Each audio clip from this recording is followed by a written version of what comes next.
Bonjour à tous et à toutes.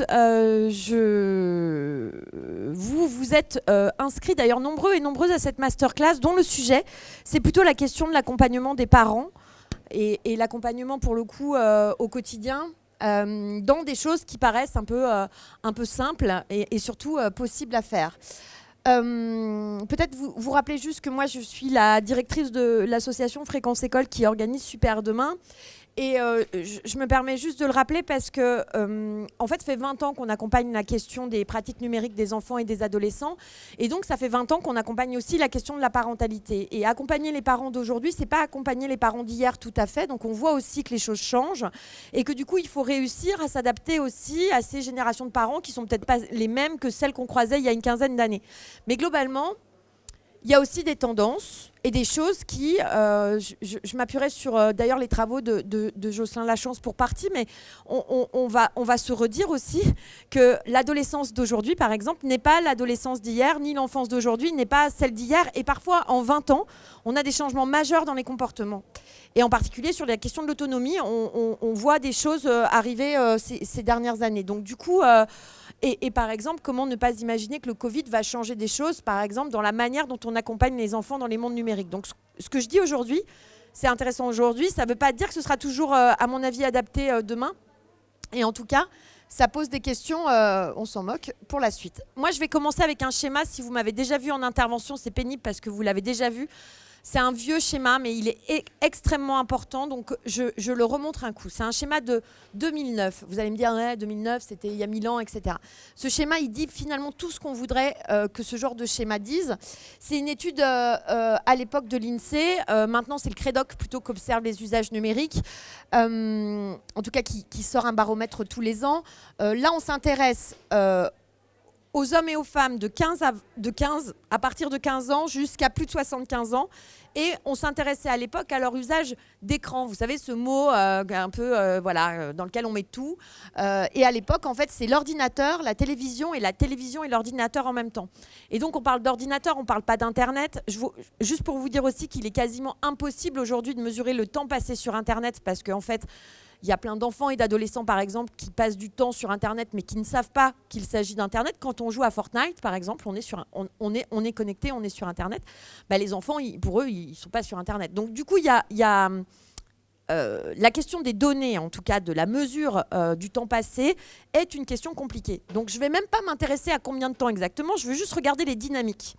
Et donc, on va regarder surtout les dynamiques cumulées, c'est-à-dire le truc global. Si on regarde les dynamiques cumulées avec ce schéma, ce qui est très intéressant, d'abord, c'est que si je le regarde, je ne sais pas si vous le voyez bien de là où vous êtes, c'est quel est le public qui, de manière cumulée, passe le moins de temps devant les écrans. C'est celui-là qui m'intéresse. Est-ce que vous le voyez ? Les femmes entre 35 et 54 ans, d'accord ? Alors d'après vous, pourquoi ? Normalement, ça vient assez facilement. Parce qu'elles s'occupent des enfants. Parce qu'elles font la cuisine, tout ça. Alors des fois on me dit ah oui mais depuis 2009 les choses ont beaucoup changé. Alors du point de vue de la sociologie de l'agenda féminin, non, les choses n'ont pas beaucoup changé. Je tiens à dire qu'elles ont gagné 7 minutes en 10 ans sur les tâches ménagères. Donc c'est pas non plus la folie, voyez, du bouleversement sociologique, en tout cas en termes de charge pour les femmes. En fait, la réalité, et d'ailleurs on va le corréler tout de suite, si je vous dis quel est le public qui passe le plus de temps devant les écrans de manière cumulée sur ce fantastique graphique qui date certes de 2009, mais les plus de 75 ans. Et d'après vous, pourquoi ? Parce qu'ils regardent la télé, parce qu'ils ont du temps, parce qu'ils ont aussi souvent des problèmes de mobilité. Et puis souvent, c'est la télé nounou aussi, pour les plus de 75 ans. C'est comme pour les moins de 5, c'est la télé nounou, c'est la même idée.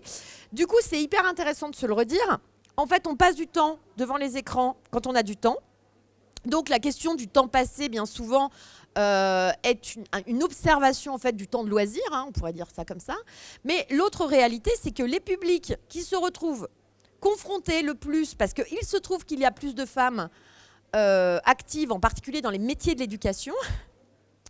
Donc celles qui se retrouvent le plus exposées en fait, aux difficultés des enfants et des adolescents dans les mondes numériques sont celles qui passent le moins de temps devant les écrans, donc qui développent le moins de facilité d'usage et de compétences.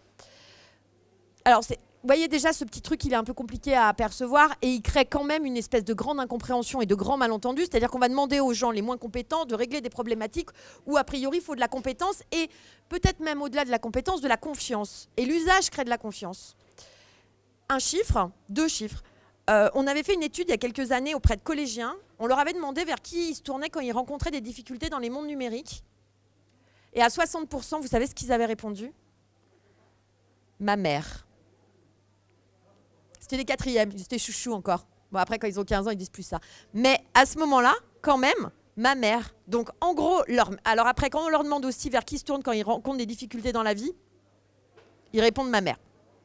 Donc, ce que je veux simplement dire, c'est que de par sa fonction de parent maternel, la mère est particulièrement exposée. Donc, c'est pas, je ne suis pas en train de faire une séquence féministe, tout ça, mais ça veut dire quand même qu'il faut l'observer. Et en plus de ça, souvent, elles se retrouvent, ces femmes, dans les métiers de l'éducation. Donc, il y a un moment donné, on a quand même un problème, sachant que quand on demande aux femmes de se positionner sur leurs compétences numériques, souvent, elles se déclarent moins compétentes que les hommes, mais de manière assez significative. Alors après, elles se déclarent moins compétentes, ça ne veut pas dire qu'elles le sont, mais elles se déclarent moins compétentes, donc on sait bien qu'on a un problème. Si je pousse ce raisonnement, l'autre réalité, c'est que, c'est pareil, c'est des chiffres qui sont un peu vieux, mais regardez, ça remonte à 1998, c'est pour vous montrer le développement exponentiel des interfaces et le fait que, vous voyez, téléphone mobile, fixe, Internet, au moins d'ordi, tout ça. En fait, tout ça, on s'en moque un peu dans le détail parce qu'il y a tablette et tablette, il y a ordinateur et ordinateur, mais ce qui est important d'observer, c'est qu'un usage n'a pas chassé un usage, les usages se sont additionnés. Ce qui donne quoi ? C'est assez simple, hein. On nous a dit « Ah, c'est fantastique, vous allez voir, les tablettes, ça remplace les ordinateurs portables. » Pas du tout. Ça s'ajoute aux ordinateurs portables. Vous allez voir, c'est fantastique, les tablettes, peut-être même les smartphones et tout ça. Au départ, c'était la proposition d'Apple sur la première version d'iPad, mais pas du tout. Ça se complète, en fait, avec toute une série d'interfaces. Et de manière générale, on est sur le développement d'une utilisation unique. C'est-à-dire que moi, par exemple, demain, ma mère, imaginons ma mère, la pauvre, elle me dit « Dory, je suis désolée, j'ai cassé mon téléphone, est-ce que tu peux me prêter le tien pendant 2 jours ?» Donc la réponse est non. Ne serait-ce que parce que, alors bon, moi je suis vraiment, parfois je suis victime des opérations de communication, mais vous savez, j'ai une authentification. Soit vous avez les empreintes digitales maintenant, soit il y a les codes. Alors là c'est pire, c'est la reconnaissance faciale. Donc autant vous dire, bon après on se ressemble un peu, donc peut-être que ça peut marcher, il faut se méfier. Mais en l'occurrence, c'est devenu une interface qui m'est complètement intime et personnelle, parce que ça n'est pas qu'un téléphone. C'est aussi un appareil photo, c'est aussi une boîte aux lettres. Et ce truc qui est très important, le fait que ce soit un espace intime, c'est aussi le cas pour les enfants et les adolescents. Et donc, du coup, il faut quand même se le dire. Aujourd'hui, par exemple, si je regarde YouTube avec mon téléphone ou avec mon ordinateur ou avec ma tablette, ce que vous voulez, souvent, je suis connectée avec un compte Gmail. Et en fait, en plus de ça, mon historique va être enregistré. Et donc, ça va nourrir l'algorithme de YouTube. Et donc, je vais avoir une consommation qui est personnalisée. Moi, j'ai déjà entendu des enfants, en particulier les miens, se disputer sur ce truc-là en disant « Tu vas pourrir mon algorithme ».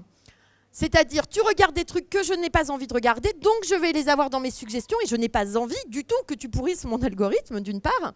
Mais pire, sur le jeu vidéo, c'est-à-dire, en fait, un compte Clash of Clans, par exemple, vous voyez, c'est pas le compte de votre frère ou de votre sœur, quoi. Ni de votre père, ni de votre mère, d'ailleurs. On joue pas avec des comptes familiaux, c'est chacun qui joue, et au pire, on joue l'un contre l'autre, voire on joue ensemble en collaboration, mais c'est une interface, un utilisateur. Et c'est d'autant plus vrai pour les consoles de jeux vidéo, on y reviendra. Pendant longtemps, les consoles de jeux vidéo dans les années 80, vous voyez, on pouvait faire une partie de Bomberman, partager l'écran, tout ça, c'était super, on était 4. Aujourd'hui, en fait, il faut une console par personne, globalement, à part pour une seule console qui a gardé des usages très très familiaux, mais c'est sa stratégie marketing, c'est laquelle ? La Switch, ouais. C'est toutes les consoles Nintendo, elles ont gardé un côté très très familial, mais une Xbox One, les jeux, ils sont conçus pour jouer en solo, la PS c'est pareil, sans compter les jeux en ligne, etc. Donc vraiment, redisons-le nous, on est sur des problématiques quand même d'interfaces uniques, et donc ces interfaces, comment on les accompagne, sachant que c'est plus des interfaces collectives. Il y a quelques années, vous savez ce qu'on disait en conférence, on disait oui, ce qui est intéressant, c'est d'avoir un ordinateur familial au cœur de la maison. Bah, là, c'est plus du tout vrai. Enfin, je veux dire, ça tient plus, cette histoire. Ou alors, il faudrait vraiment un gros système qui gère des identités sur un poste, etc. Je vous montre une dernière chose, c'est que la question... Alors, ce graphique, il est un peu compliqué à lire, mais on va la faire courte. Ça, c'est les usages de loisirs, ça, c'est les usages pratiques, d'accord ? Ça, c'est les usages experts, ça, c'est les usages limités d'Internet. Et en fait, ce qui est très intéressant, c'est de considérer qu'en fait, les difficultés d'usage ne sont pas liées qu'aux critères générationnels. Ce serait trop facile. Il suffirait de se dire, on va grandir, les générations vont se décaler, puis le problème sera réglé. Les problématiques sont liées à autre chose. Alors, regardez, 12-17 ans, j'ai des usages de loisirs, je suis plutôt en haut. Mais je suis plutôt du côté des usages limités. On y reviendra. Il faut tuer le concept du digital native. Ça ne marche pas du tout. Et puis, je grandis. Oh là là, regardez, 18-24, je vais à la fac. On me force à faire des trucs numériques, pas toujours d'ailleurs pertinents. Et là, du coup, j'augmente mes compétences. En tout cas, je me rapproche des usages experts, mais je baisse en usage de loisirs, vous voyez ? Puis, je vieillis encore. Dans la vie civile, j'ai des trucs à faire, j'ai des obligations, tout ça. Donc, je suis entre les deux. Et là, regardez, 40-59 ans, ça chute brutalement. Et évidemment, pour aller jusque-là, c'est-à-dire que ça chute du côté des usages pratiques. Et finalement, on se retrouve entre usages experts et usages limités parce que ce n'est pas dans les usages pratiques aussi qu'on développe les compétences les plus incroyables, quoi. Vous voyez ? On a quand même des usages, on remplit des formulaires, on fait valider, c'est pas la folie, quoi. On le fait pas avec un casque de VR en se disant c'est super, je vais pouvoir paramétrer mon truc pour qu'on puisse vivre une expérience immersive. Donc, on pourrait, mais je ne vous le conseille pas. Donc, c'est quand même intéressant de se dire ça. Quand nos usages se mettent à changer parce que nous vieillissons, eh bien, nécessairement... Alors, il y a des gens qui conservent des usages de loisirs, même en vieillissant, merci. Mais ce qu'il y a de vrai, c'est que naturellement, on va se mettre à avoir un peu moins d'usages, mais aussi parce que notre vie, elle change. Sans compter qu'on va se mettre à vouloir faire du yoga, aller se promener le week-end dans la nature et prendre soin de notre santé, puisqu'on vieillit donc. Mais par ailleurs, on peut commencer avant, c'est vous qui voyez, mais par ailleurs, on a la question du niveau d'instruction qui intervient du coup dans ce paramétrage. Donc regardez, quand je fais des études supérieures, je suis là. Quand je suis non diplômée, je suis là. Donc en fait, ça c'est assez simple. On est très à l'aise dans les mondes numériques quand on est un peu déjà à l'aise dans la société, quand on sait bien lire, bien écrire, bien compter, c'est beaucoup plus facile de se représenter l'environnement, de comprendre les enjeux de vocabulaire, etc. Donc, si je croise les deux variables... Regardez, je suis un enfant en difficulté scolaire, issu d'une famille dans laquelle mes parents n'ont pas fait trop d'études, etc. Machin. Je suis déjà, vous voyez, j'ai déjà des difficultés scolaires. J'ai entre 12 et 17 ans. Il y a beaucoup plus de chances que, du coup, je sois, vous voyez, puisque ça monte, que j'ai un peu plus d'usage de loisirs, mais que surtout, j'ai des vraies difficultés de compétences. Alors que le même adolescent au même âge, enfin pas le même du coup, au même âge, un adolescent qui, lui, va être très scolaire, déjà, vous voyez, dans des schémas de réussite scolaire, bien accompagné par ses parents, qui est quand même le lieu d'apprentissage des compétences numériques, c'est la famille, du coup, lui, il va plutôt être, en fait, de ce côté-là. Vous le voyez, les deux points rouges. Là, on a le jeune de 12-17 ans qui est plus en galère, et là, on a le jeune qui est très bien scolarisé, qui est très bien intégré. Ce qui montre aussi qu'en fait, et c'est toute l'ambiguïté de l'accompagnement parental, quand on veut accompagner les enfants les plus en difficulté en passant par les parents, on se retrouve en fait à accompagner les parents les plus en difficulté. Vous voyez ce truc ? Et donc c'est là que ça devient extrêmement compliqué parce que ça veut dire que c'est un accompagnement social et éducatif en plus d'être un accompagnement numérique, voire sur les questions de parentalité de manière globale. Et donc, on peut imaginer qu'un parent qui est très bien inséré, qui en gros a très bien réussi sa vie professionnelle et qui utilise le numérique avec beaucoup de facilité, que ce soit à la maison d'ailleurs ou au travail, va rencontrer beaucoup moins de difficultés dans l'accompagnement des pratiques numériques de son enfant. Au pire, il va avoir des questions de parentalité ou de psychologie sociale ou de psychologie clinique, mais il n'aura pas de difficultés en fait dans l'accompagnement numérique. C'est la grande injustice sociale de notre sujet, qui dit comment est-ce qu'à un moment donné, finalement les parents aussi les plus contrôleurs, ceux qui gèrent le mieux l'environnement numérique, alors non pas que ce soit une bonne chose que d'être contrôleur, mais qui vraiment maîtrisent ce qui se passe à la maison, sont plutôt du coup des parents favorisés, on va dire ça comme ça. Ce qui fait qu'on est face à une vraie difficulté et ce qui fait que du coup, moi je crois beaucoup au fait que ce soit aux professionnels de l'enfance, de l'adolescence et de l'éducation d'accompagner finalement ces adultes, puisque du coup, il faut les accompagner de manière plus globale que simplement sur la question du numérique. Vous me suivez ? En vrai, si on veut régler la question de la fracture numérique ou des fractures numériques, il faut régler la question de la fracture sociale. Ce qui fait que du coup, on est face quand même à un petit projet qui se complique un petit peu. Alors, du coup, si alors ça, je vous l'ai dit, ça, c'est juste un petit schéma tout simple. Regardez, là, on est en 2018, là, on est en 2005. C'est l'évolution du nombre d'articles de presse publiés annuellement sur le sujet de l'effet de l'utilisation des écrans sur la santé des enfants et des adolescents. C'est pour vous montrer aussi qu'il y a une espèce de climat ambiant, qui est souvent on parle de panique morale, qui laisse penser que du coup, on s'inquiète. En tout cas, les médias s'inquiètent beaucoup. Les études un peu moins que les médias, finalement, je tiens à le dire. Et donc, par exemple, moi récemment, j'ai encore vu des tribunes de gens qui réclament des études sur l'impact des écrans et tout ça, donc des professionnels de l'enfance, alors que les études existent. Donc en fait, on est quand même dans un phénomène de grande tension, c'est-à-dire qu'il y a des études, mais on voudrait quand même qu'on nous dise que c'est dangereux plus que ce que ça dit, et puis en même temps, ça dit aussi, on ne sait pas, on va attendre. Il y a aussi des effets d'impact qu'on ne peut pas mesurer, c'est difficile, c'est toute une évolution sociétale, etc. Ce que je veux dire, c'est qu'il y a quand même un effet de tension, et les parents pensent qu'il faut qu'ils s'angoissent de la place des écrans, parce que du coup, les médias s'en inquiètent. Vous voyez ? Il y a des parents qui me disent des fois, vous savez, moi je le gère pas trop, mais j'ose pas le dire. Cette espèce de truc où on a honte de ne pas avoir mis du contrôle parental, quoi. Alors qu'on peut décider de ne pas vivre avec le contrôle parental, vraiment. Et ce que je veux dire par là, c'est que cette espèce de truc, il faudrait absolument cadrer, sinon on n'est pas assez responsable en tant que parent. Alors, pour pousser un petit peu cette idée, d'une part, rappeler que la question des compétences, du développement des compétences numériques et des compétences parentales est un sujet qui concerne les professionnels de l'éducation, les enfants et les ados eux-mêmes. On peut directement intervenir auprès des enfants et des ados. Mais en effet, l'objectif, c'est aussi d'accompagner les familles. Et c'est d'ailleurs le sens de Super Demain. Et évidemment, c'est aussi le rôle des professionnels de l'éducation.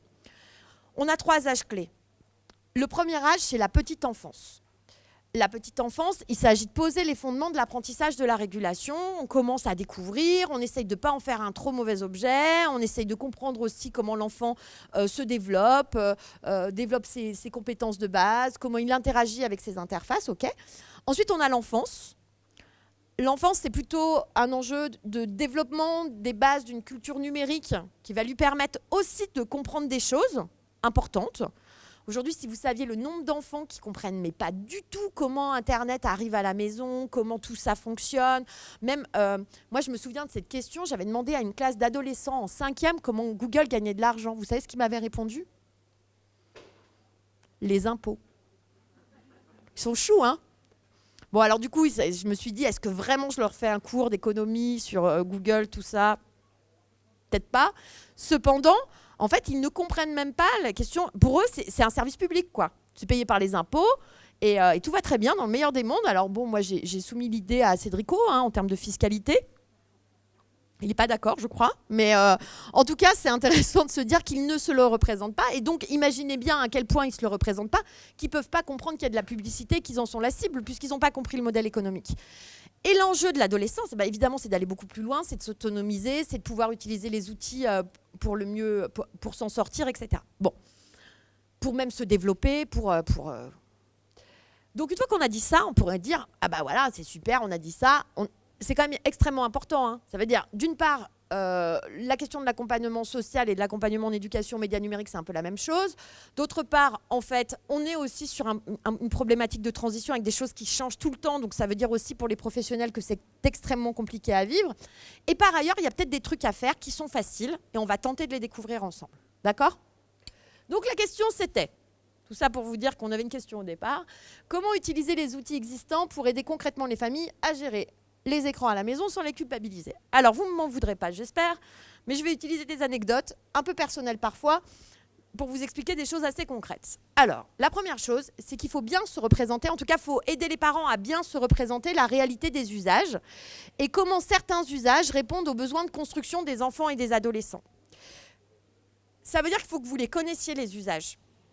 Il ne faut pas les fantasmer trop et il faut surtout voir à quoi ils correspondent. Alors, on y va. 21% des enfants, ça c'est un usage, ont accès à un téléphone et ce, dès l'âge de 9 ans. C'est les derniers résultats 2021. Donc en fait, ils ont accès à un téléphone. Alors attention, de nouveau, avoir accès à un téléphone, ça ne veut pas dire posséder un téléphone, ça ne veut pas dire soi-même avoir accès au téléphone pour téléphoner en fait. On est bien d'accord. Ils ont accès à une interface qui va leur permettre souvent de regarder des vidéos ou de jouer. On verra exactement à quel point. Alors ça, c'est pas très clair parce que c'est petit. Ça commence à 0. Là, vous voyez, là, c'est les 0 à 2 ans. Ça, c'est pardon, excusez-moi. Ça, c'est les 11 à 14. Ça, c'est la télé, console de jeu, tablette, téléphone et ordinateur. Ce que l'on sait, c'est que plus on grandit, plus l'usage de l'ordinateur progresse. En fait, regardez, tous les usages progressent. Et ce qu'il y a de vrai aussi, c'est que la télévision, en fait, continue d'être un média extrêmement utilisé par les enfants et les adolescents. Pas faire comme si ça n'existait pas. Ils regardent la télé, figurez-vous. Hein. Et en particulier les petits. Alors après, c'est vrai qu'ils ne regardent peut-être pas le flux comme nous, on le regardait. Vous voyez, il n'y a plus le... Ils regardent du replay. Qu'est-ce qu'ils peuvent regarder sinon qui marche très très bien depuis depuis 1 an et demi? Netflix, évidemment, Amazon Prime, Disney+, l'Apple TV, donc ça s'appelle TV+, je crois. Bon bref, vous voyez, ils en regardent plein. Il y a plein d'accès, il y a plein d'usages. Et puis surtout, ils regardent YouTube. C'est Norman, vous voyez le youtubeur Norman qui faisait une super blague la dernière fois, il disait de toute façon je sais très bien que mon public a 11 ans. Absolument, ton public a 11 ans. Et donc du coup, il ne faut pas oublier que c'est les enfants, et en particulier les préadolescents, qui passent beaucoup de temps sur YouTube à regarder du youtubeur, de la vidéo, du youtubeur. Ça fait partie des usages adolescents.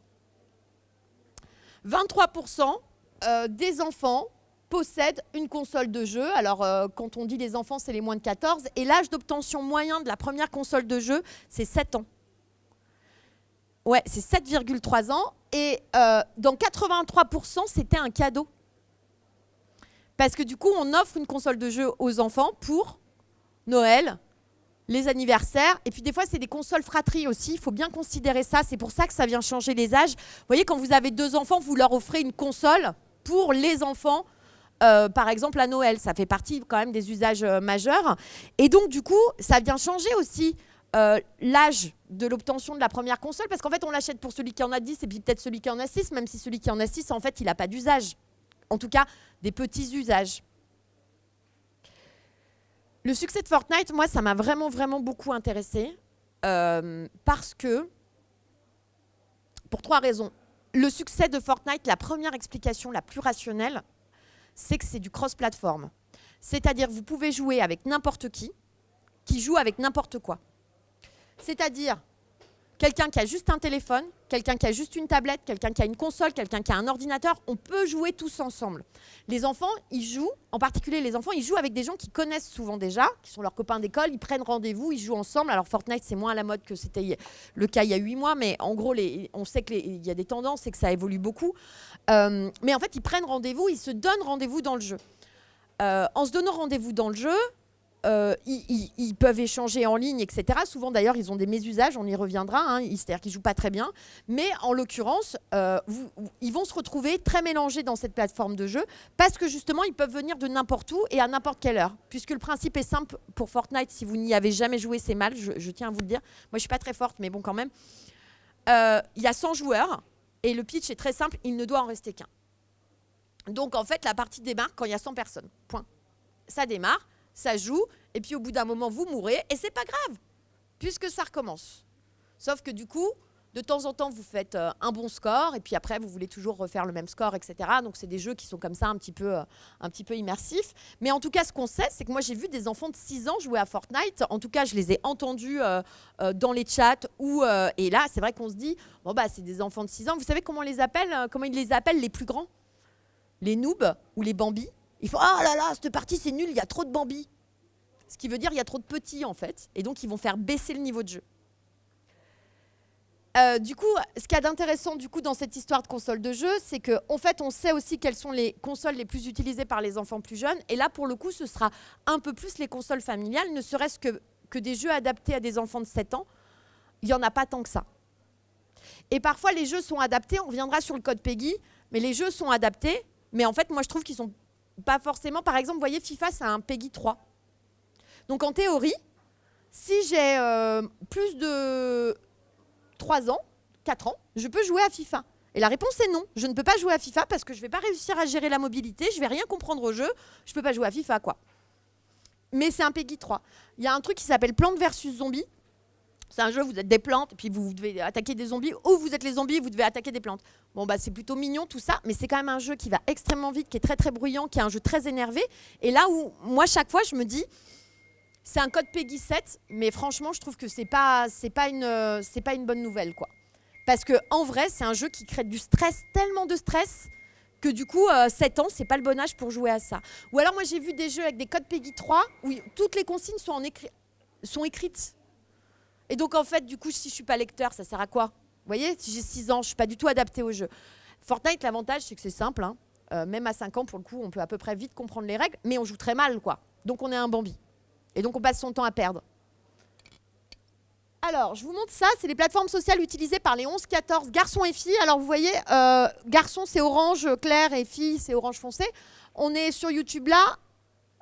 Alors, les garçons sont sur YouTube et les filles sont sur Snapchat, Instagram et TikTok. Donc, l'âge de l'adolescence, enfin de la préadolescence, c'est très, très genré. Donc, on est sur des usages genrés.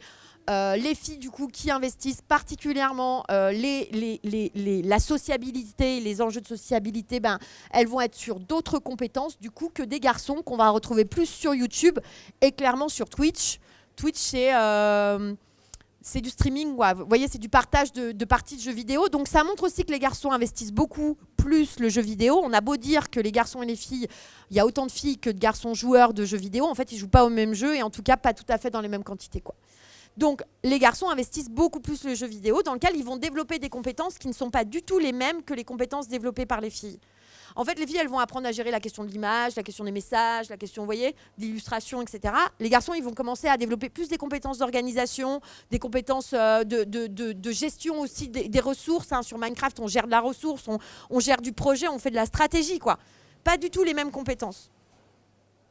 Alors, regardez, quand je m'intéresse aux 15-18, là, ils grandissent. Et ben en fait, l'usage numéro 1, vous voyez, c'est plus YouTube. D'abord, c'est moins genré. Et en fait, c'est Instagram. C'est pour vous dire qu'entre 15 à 18 ans, on est sur des enjeux de construction adolescent. Notre enjeu, c'est est-ce qu'on m'aime, est-ce que je suis reconnue, comment ça se passe avec mon réseau de groupes de pairs, PAIRS, etc. Et donc, du coup, ils vont être sur Instagram et Snapchat beaucoup plus que sur YouTube, où là, l'enjeu, c'est la consommation de vidéos. Vous voyez cette migration? Ça montre bien aussi qu'à partir de 14-15 ans, ils bloquent sur le téléphone de manière très très différente. Ils ne sont plus là pour regarder et consommer des choses, ils sont là pour interagir avec des camarades et vérifier leur code de popularité et la qualité de leurs interactions. Bon, les filles restent massivement sur TikTok, hein. Ce qui aussi explique beaucoup d'angoisse d'adultes parce qu'il y a beaucoup de jeunes filles qui dansent, etc., avec toute la question de l'érotisation. Et du coup, c'est un truc qui inquiète beaucoup les adultes aujourd'hui. Mais franchement, il y a 3 ans, les adultes, ils bloquaient sur Snapchat. Et puis 3 ans encore auparavant, les adultes, ils bloquaient. Donc en fait, il faut se détendre. C'est une nouvelle plateforme. Dans 3 ans, il y en aura une autre. Et il y a des usages qui se créent qui sont peut-être différents des usages qui existaient avant. C'est vrai que Snapchat, ça a été un peu le culte du filtre avec le petit museau et les petites oreilles, hein, qui continue de rester quand même un truc d'assez mauvais goût, que les choses soient dites. Mais les enfants et les adolescents grandissent. Et pour certains d'ailleurs ça ne change pas, mais en théorie avec le développement un peu de la culture, et ben tout ça, ils comprennent qu'en fait il y a d'autres formes de représentation qui seraient peut-être plus valorisantes que les oreilles et le museau, quoi. D'accord ?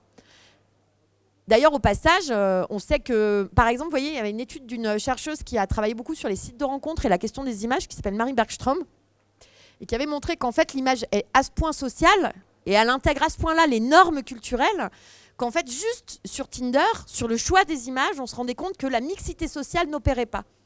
Qu'en fait, il y avait une reconnaissance qui se faisait juste par les images entre des personnes qui venaient de milieux, de métiers qui se ressemblaient. Vous voyez ? C'est pour vous dire à quel point l'image est sociale. Et en effet, il y a de grandes chances, par exemple, que le gars torse nu qui pose devant sa moto comme ça, là, vous voyez ? Moi, d'avance, je sais que ça ne fait pas partie des photos que je vais trouver intéressantes. Et donc, c'est parce que j'ai des filtres psychosociaux qui font qu'à un moment donné, je vais préférer la photo un peu floue avec les livres dans la bibliothèque parce qu'en fait, je suis snob et que, évidemment, j'obéis en tout cas à un référentiel connu. Mais chez les ados, c'est absolument pareil. Alors ça, c'est les usages des réseaux sociaux par les 11-18. Autant vous dire que ça, je ne m'y fie pas du tout parce qu'entre 11 ans et 18 ans, on a dit qu'il y avait un gap qui était tellement énorme. Cependant, quand même, je discute avec mes amis et ma famille à 75% à égalité là. Alors, il y a quand même le distinguo 11, 14, 15, 18, mais pareil, entre 11 et 14 ans, il ne se passe pas la même chose. Cependant, en gros, ils discutent.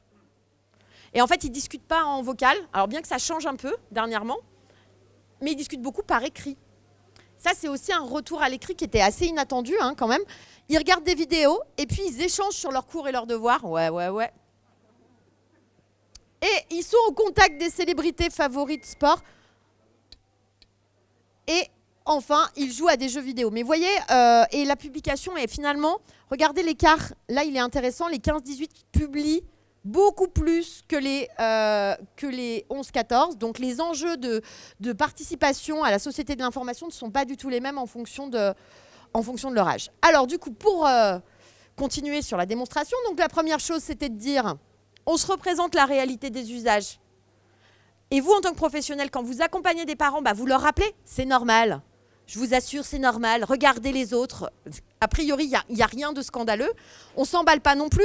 L'idée, ce n'est pas de considérer que évidemment, un ado qui ne vivrait plus que ça, ce serait normal, mais bon, quand même. La deuxième chose, c'est poser des questions en souhaitant vraiment entendre la réponse. Alors, je vais vous montrer un petit spot qui avait été créé il y a quelques temps par justement ceux qui s'occupent du code PEGI. Dans le deuxième tableau, c'est que tu peux pas éviter le primo-plasma quand t'as toutes les barquettes qui te foncent dessus. Sinon, tu te retrouves splitté et ça te gèle. Et t'es obligé de prendre les souffleuses, quoi. La honte. Et quand t'as ramassé l'hydrospit, les boules sauteuses, tu peux enfin rentrer dans le monde caché du guilds et affronter Maître Huck. Mais pas avant, Alors, je peux le prendre? N'essayez pas forcément de comprendre le jeu. Comprenez simplement le système de classification par âge, PEGI. Vous l'avez entendu? Mais ouais, il a l'air super, bien sûr. Mais bien sûr qu'on... Yes. N'essayez pas forcément de comprendre le jeu. Comprenez simplement le système de classification. Ça, c'est énorme. Alors, ce truc, il a beaucoup circulé. Bon, entre-temps... en tout cas, ce que ça montre, et c'est ça qui est intéressant, c'est que c'est pas ça qu'il faut faire. C'est-à-dire qu'en fait, quand on leur pose des questions, l'objectif, c'est de ne pas laisser les enfants et les ados seuls dans les mondes numériques. Donc, il faut que les parents, ils arrivent à communiquer là-dessus. Moi, j'ai beaucoup de mamans en intervention qui me disent « Ouais, mais ça ne m'intéresse pas. » Je comprends que ça ne les intéresse pas. Vous voyez là, la séquence du gamin qui raconte « Alors là, il va passer ça, etc. » Ok, c'est vrai que des fois, c'est pénible. Mais on peut peut-être réserver des temps pour ça, trouver des espaces pour ça, peut-être poser 3 questions et puis au bout d'un moment, dire « Bon, là, par contre, j'ai peut-être autre chose à faire, etc. » Mais surtout quand c'est des enfants, quand c'est des ados, ils ne veulent plus raconter. Quand vous leur posez des questions, ça les embête. Mais là, quand on a 10 ans et qu'on a passé plein de temps à jouer, on a plein de trucs à raconter.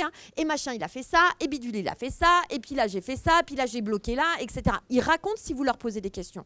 Et le problème, souvent, c'est que les parents estiment que c'est pas intéressant. Alors qu'en fait, c'est dans ces conversations-là que vous allez pouvoir, qu'ils vont pouvoir comprendre toute une série de choses.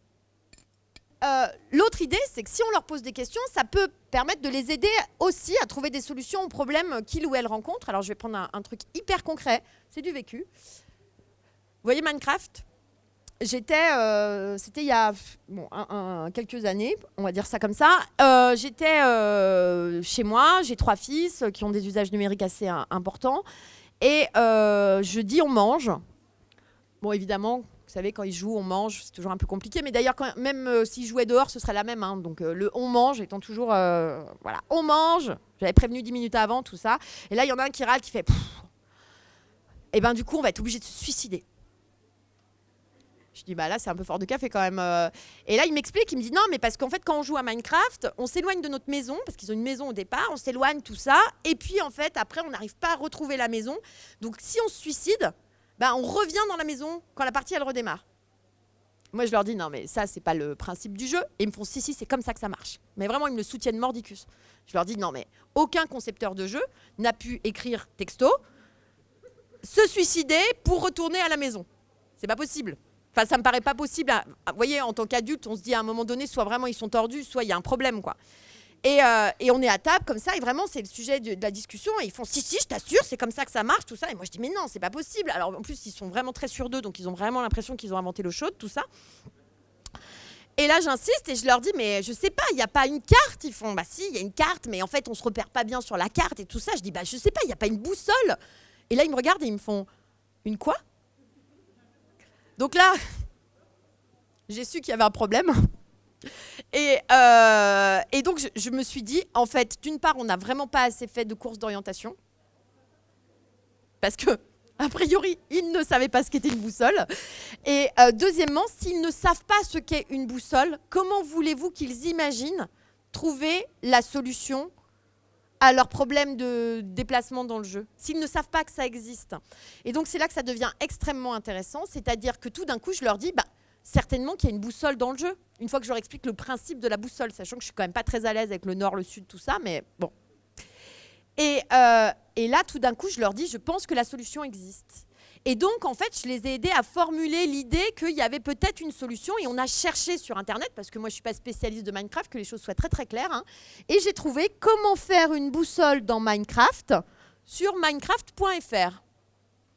Et donc, à partir de là, leur monde a changé.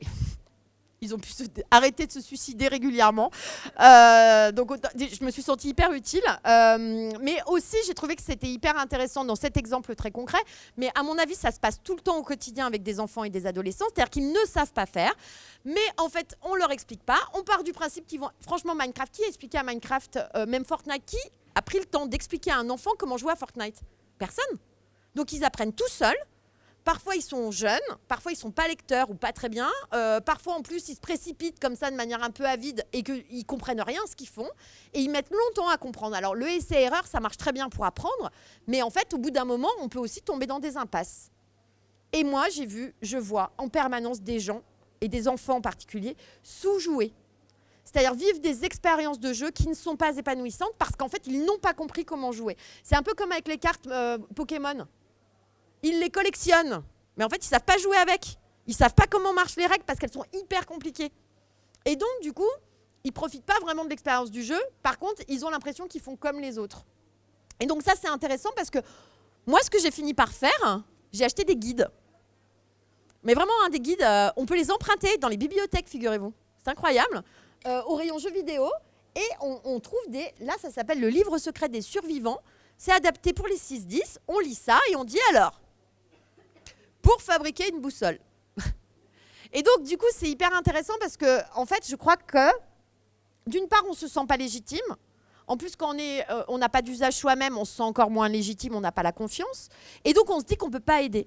Alors qu'en fait, l'enfant, là, il n'a pas besoin d'un expert de Minecraft. Il a besoin qu'il y ait quelqu'un qui l'aide à résoudre son problème. Et en plus, ce cheminement intellectuel qui consiste à dire « j'ai un problème, j'apprends à qualifier mon problème », vous voyez ? J'apprends à formuler le problème, c'est-à-dire la requête que je vais saisir, en fait. Et bien, ça les rend autonomes pour la suite. Hein. Et après, potentiellement, c'est eux qui vous disent « t'arrives pas à faire la machine à café, t'as qu'à aller sur YouTube ». Et en même temps, c'est vrai que, du coup, ça peut faire potentiellement partie de ces fantastiques opportunités des mondes numériques, c'est-à-dire accéder à l'information. L'autre idée, alors ça, j'ai mis leur montrer, leur expliquer. Ça, c'est un peu compliqué. Mais, quand les enfants, 7,3, vous vous souvenez, l'apparition de la console qui est un cadeau de Noël. Souvent, la console, elle arrive dans la maison et c'est l'enfant qui l'installe. Je le vois très souvent. Hein. C'est l'enfant qui l'installe, il met le réseau, il met les machins, il crée les accès. Bon. Sauf que, c'est pas une très bonne idée. Parce que quand on fait ça, il installe, ça devient son espace en plus. Du coup, vous voyez, c'est plus un espace partagé. Et surtout, ça devient un peu le bordel. Parce que du coup, vous allez lui filer vos identifiants de carte bleue pour qu'il achète le Game Pass. Mais en fait, du coup, vous ne savez pas bien comment ça marche. Alors du coup, en plus, il va perdre son mot de passe. Vous avez mis vos identifiants de carte bleue, mais vous ne savez plus à quel mail vous l'avez mis.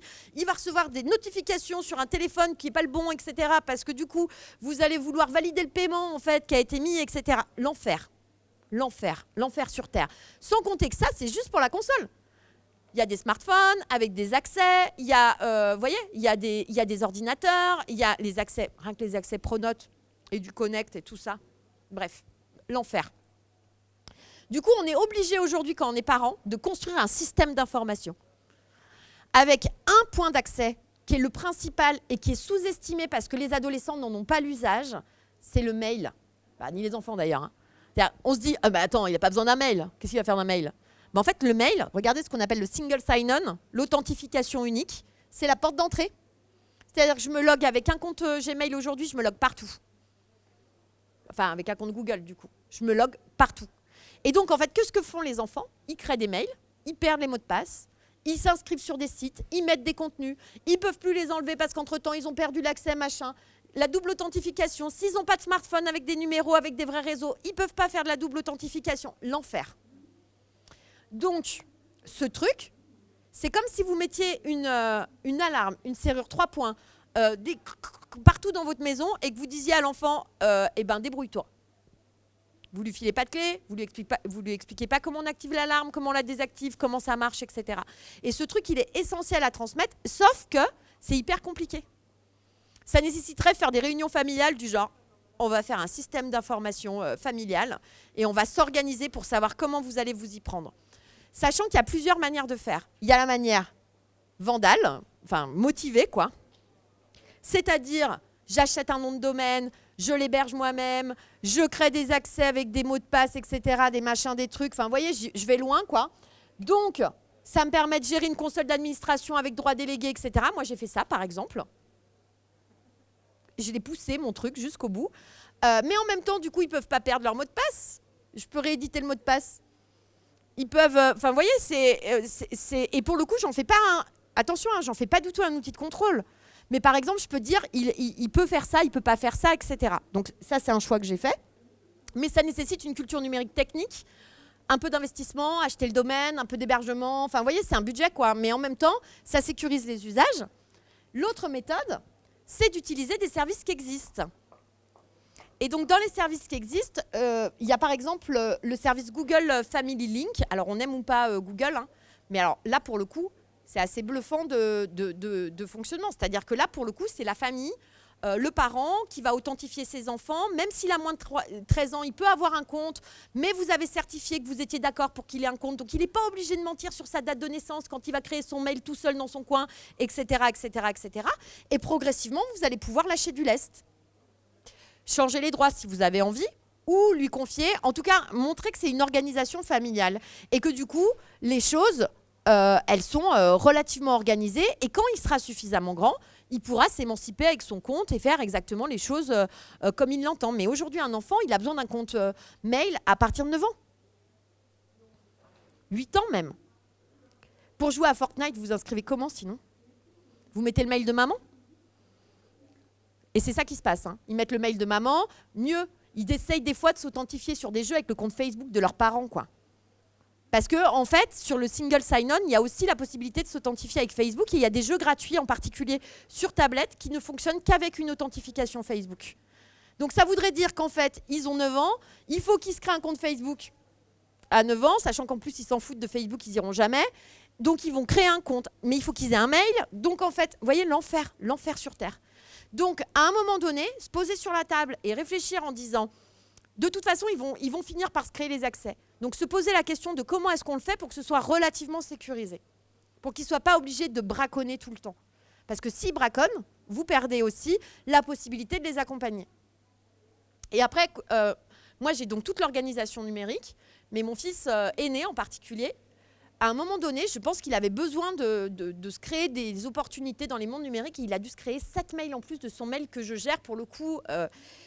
Et il a créé plein de mails à un moment donné. Je pense que c'était une manière de me dire, tu ne peux pas non plus tout régir de notre organisation numérique. C'était de la rébellion. Et maintenant qu'il est plus vieux, il est revenu au mail initial parce qu'en fait, il trouve que celui-là, quand même, il est mieux géré, quoi.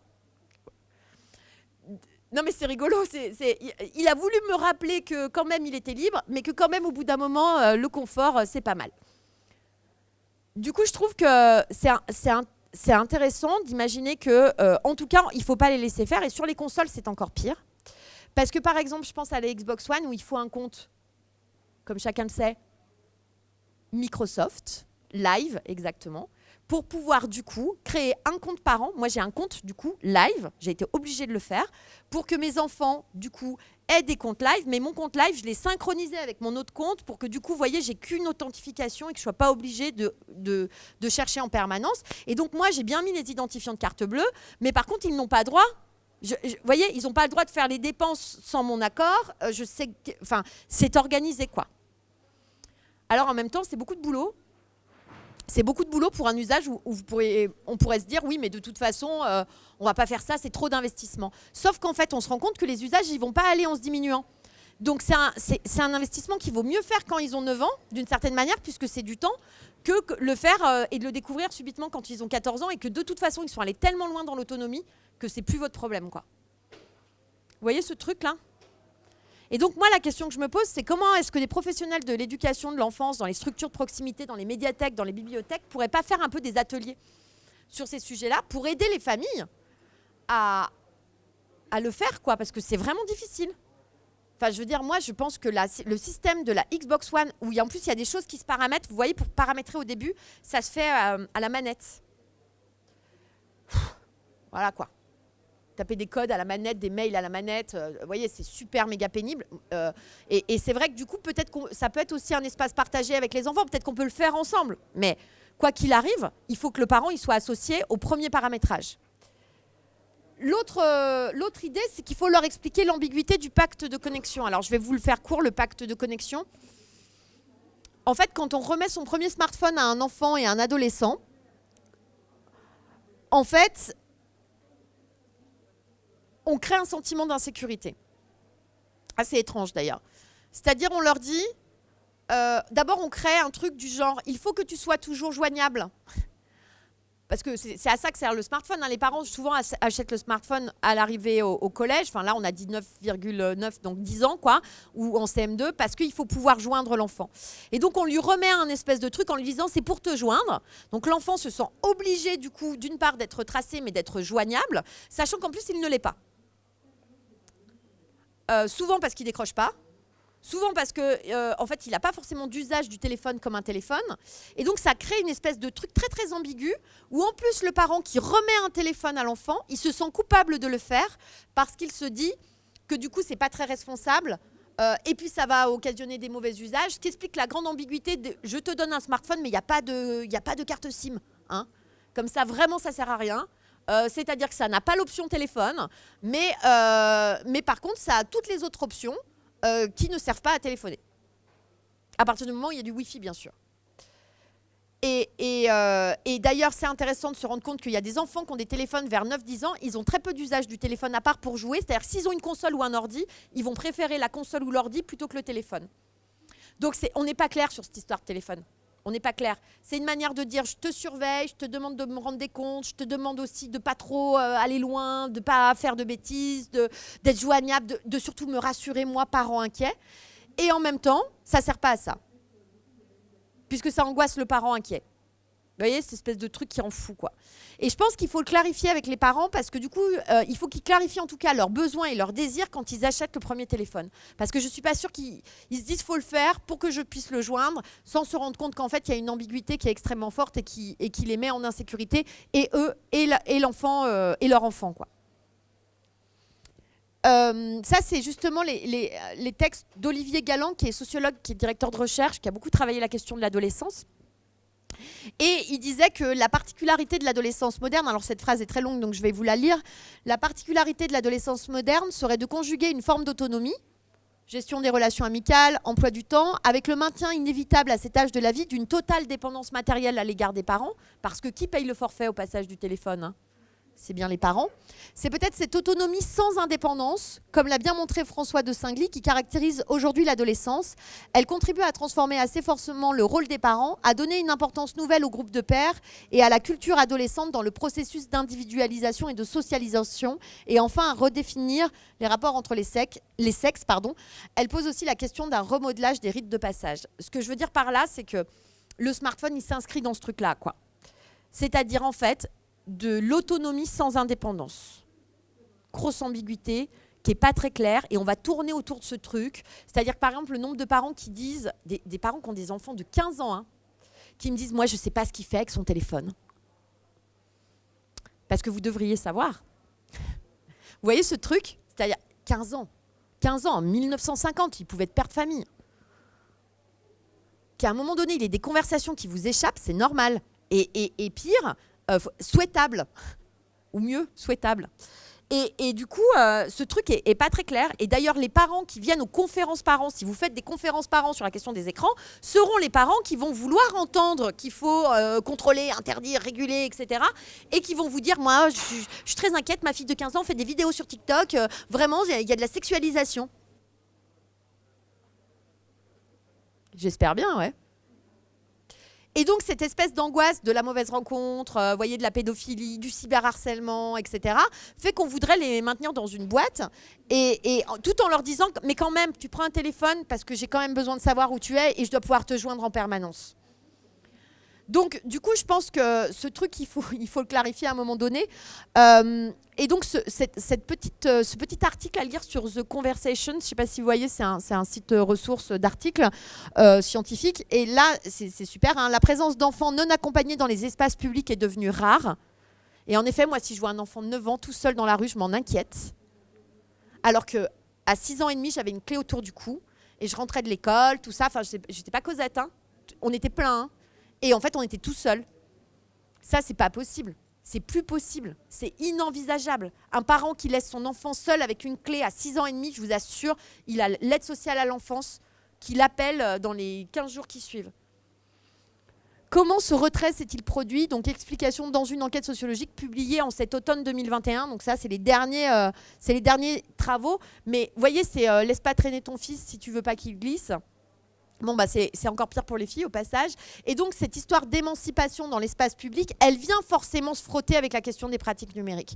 Mais en effet, on est quand même à l'ère du contrôle et de quelque chose qui, même si finalement ça sécurise aussi, hein, d'une certaine manière aussi, il faut le reconnaître. Mais c'est pas ça l'émancipation, tout à fait. Et tout ça pour dire qu'en tant que parent, on est toujours très ambigu. Hein. Moi, je suis capable d'avoir un discours théorique et quand il y en a un, je me souviens... il devait avoir 10 ans, il me dit je vais à la boulangerie qui est vraiment pas loin, on habite dans un petit village, tout ça à pied. Je fais t'es sûr? Tu peux aller dégommer des zombies sur ok, mais aller à la boulangerie à pied, on ne sait pas, il y a des voitures. Hein. Le dernier truc, c'est rappeler aux parents ce qu'ils ont été ou ont été pour créer des ponts, c'est-à-dire recontextualiser à les dédicaces. Vous avez oublié à quel point nos usages étaient extrêmement qualifiés et de qualité. Ouais. Je crois que je les ai tous vus.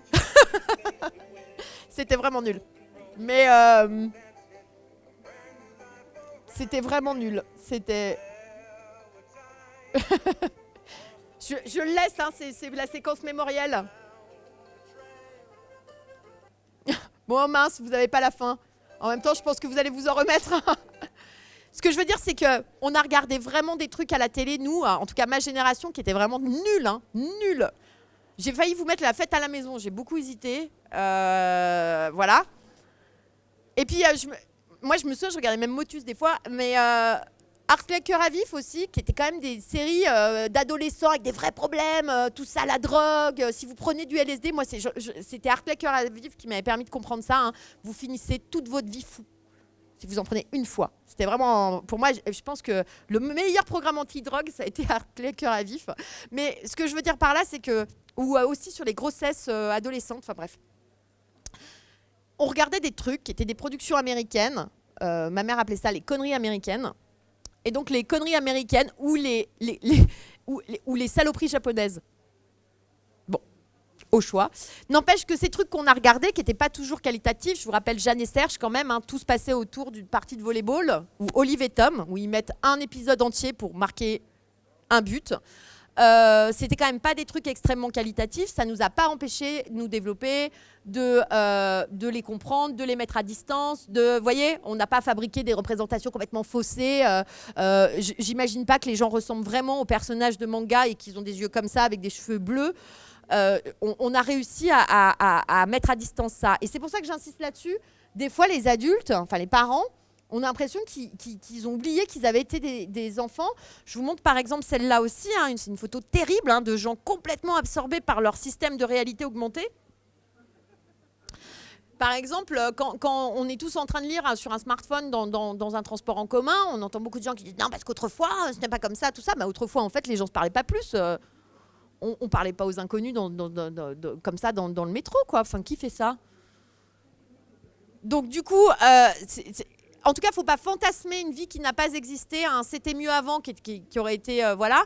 Ou oublier, par exemple, la réalité de ce que nous faisait vivre le téléphone familial unique, hein, avec le double appel. Et le pire, un truc que France Télécom avait inventé juste pour moi, la facture détaillée. qui faisait qu'en fait, chaque réception de facture, vous savez, mon père, comme ça, il nous convoquait avec ma sœur. Il disait alors. Et puis c'était très cher le téléphone à l'époque. Tout ça. Il y a eu beaucoup aussi d'histoires familiales, je ne sais pas si vous les avez connues, mais les gens qui appelaient le Père Noël ou la voyante, vous savez, puis qui faisaient des factures dingues parce qu'en fait, ils ne se rendaient pas compte, parce que c'était un enfant. Ils voulaient vraiment parler au Père Noël. Et en fait, non.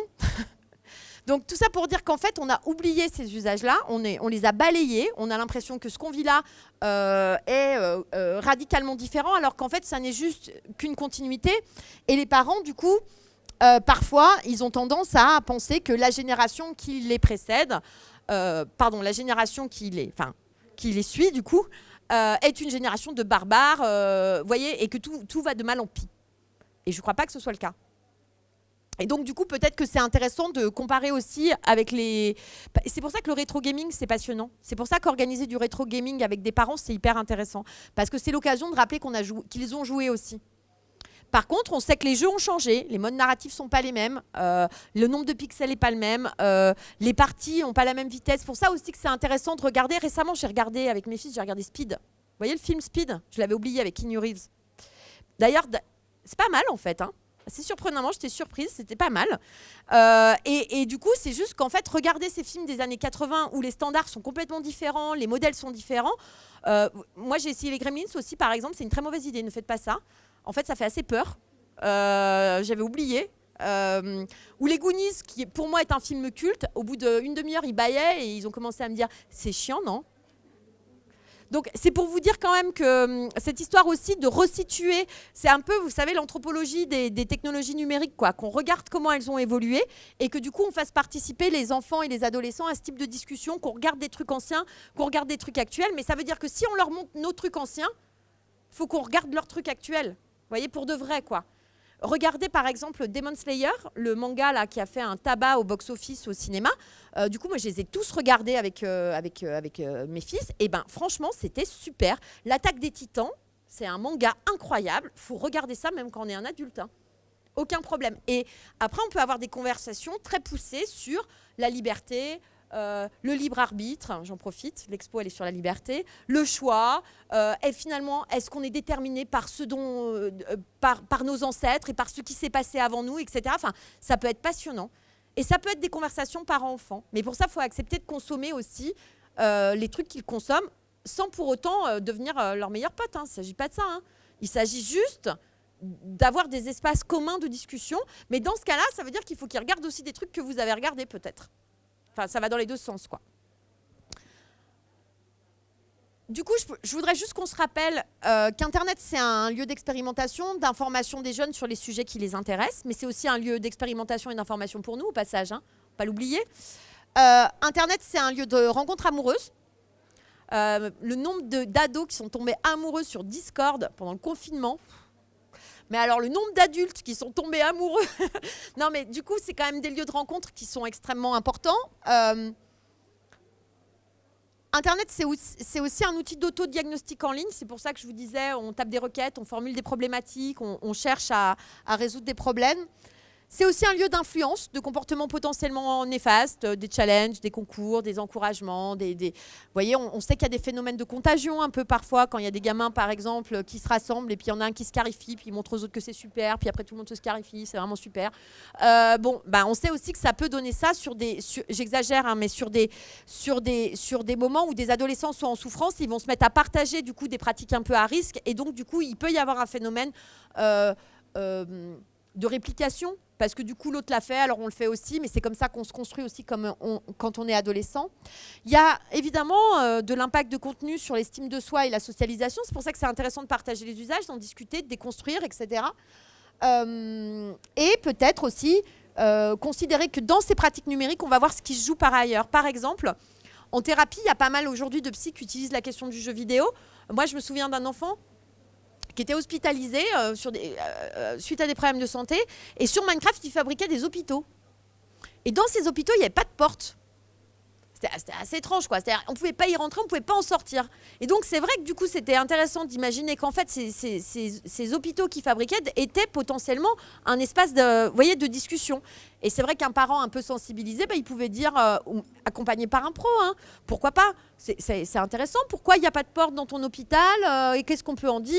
Et comment est-ce que toi, tu vis le rapport à l'hôpital? Et hop, on est déjà dans quelque chose qui va permettre de montrer que, en tout cas, de profiter aussi des pratiques numériques comme un terrain d'expression. Voilà pour une large présentation et je voulais garder un temps pour les questions, donc je vais prendre les questions. Je voulais aussi vous montrer un truc qu'on fait, nous, qui est assez intéressant, qui s'appelle le Super Média, qui est un média en ligne à destination des parents. Et j'insiste là-dessus parce que je vais vous expliquer pourquoi. En fait, surtout le Super Média, c'est une page Facebook. En plus d'être un média sur WordPress, ça, on s'en fout en fait un peu du média. Et ce qui est très intéressant à observer, c'est les stats. On a certains des articles qui font 500 likes avec beaucoup de commentaires, etc. Et moi, je regarde les statistiques et je regarde finalement ce que les gens cliquent. Et donc, qui sont ces gens qui cliquent? 68% des gens qui consultent le Super Média sont des mères de famille. Donc on revient, vous voyez, sur cette cible. C'est des mères de famille qui viennent chercher des réponses aux questions qu'elles se posent. Et donc, ce qui est intéressant, c'est d'imaginer que notre métier à nous aussi, peut-être, c'est de répondre aux questions que les parents se posent en mode média, quoi. Simple, hein, pas compliqué, hein. Et donc de faire parler les ados aussi pour répondre à ces questions-là. Genre les photos parfaites d'Instagram versus l'été pourri de votre ado. Ça a super bien marché. Et on peut imaginer pourquoi, c'est-à-dire finalement permettre à des parents de comprendre un peu mieux ce qui se joue, lieu d'expérimentation de soi par l'image, des témoignages d'adolescents, de chercheurs, etc., des exemples de comptes, de profils, voire des vidéos qui circulent sur Instagram, etc. Et tout d'un coup, le parent, il est rassuré. Donc il y a aussi cet enjeu de communiquer, faire lire, transmettre un certain nombre de bonnes pratiques qui feront qu'au quotidien, ça va changer la donne aussi. Voilà, j'espère que j'ai répondu à la question initiale que nous nous étions posée et j'espère que vous avez des questions du coup. Et si vous n'en avez pas, c'est mal. Bonjour, merci pour cette présentation. Moi, j'avais deux petites questions. La première, c'était lorsque vous parliez du coup des professionnels qui travaillent par exemple en bibliothèque ou en médiathèque et qui pourraient faire des ateliers de sensibilisation. Je pense que c'est... Comment penser le fait que, que les guides d'utilisation des jeux vidéo prennent place dans l'espace public, au final, deviennent de nouvelles pratiques professionnelles. Je pense que ça peut... Peut-être que ça peut diviser certains professionnels par rapport à cette... Je peux vous demander ce que vous faites comme travail? Ça vous ennuie pas? Oui, je fais un master de sociologie et aussi des études d'éducatrice de jeunes enfants. Ah oui, d'accord. Alors, je vais répondre à cette première question. On pourrait se demander si le rôle du médiathécaire aujourd'hui, c'est d'accompagner la question des usages numériques et des pratiques culturelles là où elles sont. Le jeu vidéo, c'est la première industrie culturelle en France. Donc, on peut faire comme si ça n'existait pas. On peut le ranger du côté de ce qu'on appelle les pratiques illégitimes. Donc on peut considérer que du coup, il y a un clivage très net. Il y a les pratiques légitimes qu'on accompagne et il y a les pratiques illégitimes qu'on n'accompagne pas. Mais aujourd'hui, pour moi, il est impensable pour un médiathécaire qualifié, mais d'ailleurs, je crois que c'est le cas, hein, et qu'ils le savent tous, a priori et toutes, il est impensable de ne pas considérer l'importance de ces objets-là comme des objets culturels qu'il faut pouvoir médier, qu'il faut pouvoir accompagner. C'est vrai que, par exemple, la bande dessinée, elle a mis longtemps à rentrer dans les médiathèques. Enfin, longtemps. En même temps, longtemps, la bande dessinée, ça a été Astérix aussi. Hein. Donc, j'exagère, mais Lucky Luke, quoi. Donc, du coup, ce qu'il y a de vrai, c'est qu'aujourd'hui, c'est devenu vraiment un monde à part entière et qui, du coup, nécessite de la médiation culturelle, de l'appropriation, etc. Le jeu vidéo, on en est là aussi. Et je pense que, franchement, les pratiques changent, elles s'installent. Le nombre de nouvelles médiathèques qui ont aujourd'hui des espaces jeux vidéo, ce qui n'empêche que, pour autant, c'est pas parce qu'on a des espaces jeux vidéo qu'on a prévu de faire un atelier sur comment installer... Pour tout vous dire, moi, je fais pas mal d'accompagnement de médiathèques. La dernière fois, j'étais dans l'Ain et je me suis rendu compte que même l'installation du système de la médiathèque était foireux sur la question des autorisations, parce que c'est pas fait pour ça au départ, c'est des consoles individuelles et familiales, et quand on les met dans des lieux publics, du coup forcément c'est un peu compliqué, quoi. Et les délégations, et voilà. Et du coup finalement, on se retrouve à devoir avoir beaucoup de cordes à son arc, et en particulier des compétences de DSI, directeur des systèmes d'information. Et donc, du coup, c'est vrai que c'est un métier, a priori. Mais ce qu'il y a de vrai aussi, c'est que longtemps, les responsables des systèmes d'information ont mis en place des règles très contraignantes sans se préoccuper de la manière dont, finalement, les gens utilisaient les services. Et puis, finalement, ça a créé beaucoup de braconnage. Donc, comment est-ce qu'on sort du braconnage pour avoir des systèmes qui correspondent réellement aux usages des enfants et des adolescents? J'ai un peu débordé sur la question, mais voilà. Et du coup, j'avais une deuxième petite question, si c'est possible. C'est du coup, comment penser la prévention en matière de cyberharcèlement, de mauvaises rencontres, ce dont vous parliez un petit peu rapidement, qui j'imagine, n'est pas la majorité, bien sûr, des échanges sur Internet, mais qui est aussi une réalité. Du coup, comment en parleriez-vous? Merci. Je voudrais vous faire lire quelque chose. Je cherche ma source. En fait, il y a...